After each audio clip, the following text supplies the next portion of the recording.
വാൾമുനക്കണ്ണിലെ മാരിവില്ലേ കട്ടെടുക്കാനെൻ കൈതരിച്ചു. തൊട്ടപ്പോൾ മഴവില്ല് തേൻമഴയായി, ആ മഴ ആദ്യാനുരാഗമായി.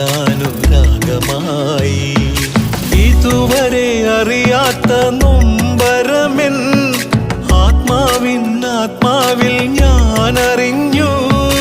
അരുവിയായി പല വഴി അലഞ്ഞതെല്ലാം അഴകേ നിന്നരികിലേക്കായിരുന്നു. വാൾമുനക്കണ്ണിലെ മാരിവില്ലേ കട്ടെടുക്കാനെൻ കൈതരിച്ചു.